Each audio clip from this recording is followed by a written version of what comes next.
Hey everybody, welcome to another recap of American Idol. Recap Cat is here. He was so bad for Survivor. He ate the treats and then ran away and didn't do the recap. So, come on, sit on your stool. So, it's the top 5 performing tonight and 2 categories, Songs of the 60s and Brit Pop. So, I want to ask you guys a question. Has Steven Tyler's microphone at the judges' table always been embellished, or is this the first week? He kind of had some feathers and stuff on there. Is that some sort of a joke? Everybody knows he has the scarves on his, microphone when he performs and everything. I just hadn't noticed it till tonight. The mentor this week is Steven Van Zandt, aka Lil Steven, from the E Street Band, Bruce Springsteen's bestie.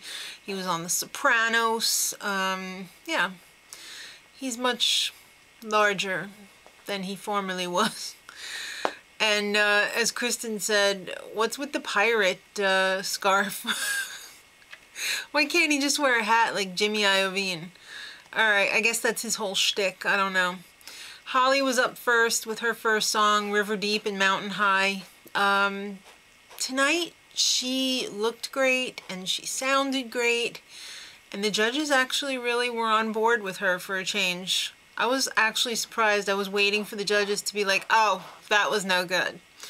So I'm glad to see that she actually got some recognition for being awesome. Philip Phillips was up next with The Letter. And let me just say, whoever thought of the letters falling behind him, oh, pure genius. Literal much? Alright, I don't know that song. I love him, but he's starting to sound the same every week to week. I'm a little bored. Skylar up next. She sang Fortunate Son. First, again, let me say, has anyone else noticed, or is it just me? She is a doppelganger for Spike, Emma's mom, on Degrassi. It's so weird. She was boot scooting. It was nitty gritty. She was a dirty country girl jamboree. A one dirty girl country jamboree. It was really good. I've picked her to win for a couple weeks now. Will she? I don't know. I don't know if she has the fan base like the contestants with the wieners, aka Philip, does. Joshua and Philip got together and they sang a duet. That Love and Feeling. It started off super bad. It was awkward, and then somebody flipped a switch and it was super awesome. I don't know what to make of it. It's like,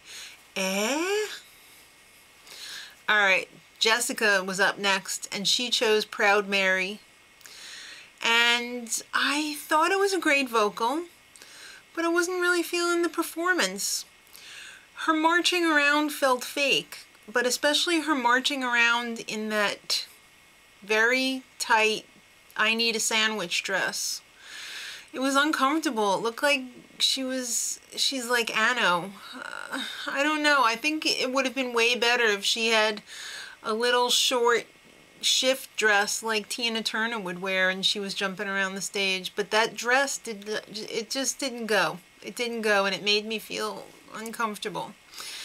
Alright, Joshua up next, because Jessica is painfully thin. She needs to not wear things that are so tight because it just looks painful to me. Joshua up next, closing out round 1, Ain't Too Proud to Beg. Hello, it was awesome. But every time Steven Tyler opens his mouth, something stupid comes out. He said that Joshua was the top 2 singers of all time on American Idol. Well, I'd like to know who the other one is. Is it Kelly Clarkson? Is it Jen Hudson? Is it Daughtry? Is it Clay? Is it Fantasia? And the list goes on and on. Maybe it was Ruben Studdard. I don't know. Maybe Steven could answer that for us. So now was phase 2 of the show, the Britpop phase.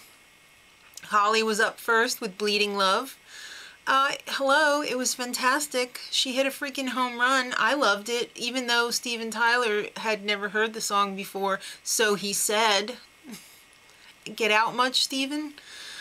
Philip, time of the season. I started actually really liking this when, in the beginning of the song. And then when it crossed over out of his range, ugh, it was cringeworthy. Why would you pick that if you can't sing in that range? And you made it so painfully obvious that it was such a stretch for you. It was not an enjoyable performance. Awkward. All right, now it's the girls' turn to do a triplet. Jessica, Holly, and Skylar sang Higher and Higher. Fantastic song. And they did a great job. They were definitely better than the guys. It wasn't a home run, but it was better than the guys' duet. Then Skylar ran back and did her solo performance. You Don't Have to Say You Love Me. There's people as props. I think the whole staging of these numbers is getting way out of hand. It's really becoming too much like the X Factor, and that's something about the X Factor that I absolutely did not like. But she did a perfect job. Perfect. All right, then Jessica, You Are So Beautiful. Was this the cheesiest thing ever? Her sitting in front of the candles? I mean, yeah, she did a good job with the vocal, but the whole staging thing again, it turns me off so much. I cannot even begin to explain. Joshua closed the show with To Love Somebody, which, by the way, the Bee Gees weren't British, they're Australian. And I'd like to know if anyone knows, leave it in the comment, or Jimmy and Stevie a couple? Just kidding, I know they're not. They just fool around together. Just kidding. Stop right now.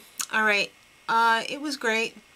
The judges got a little out of control though. They smell the money, and J-Lo went as far as saying he was the best singer in the last 50 years, or one of the best singers in the last 50 years. Are you on that list too, J-Lo? I wonder if she's a legend in her own mind or not.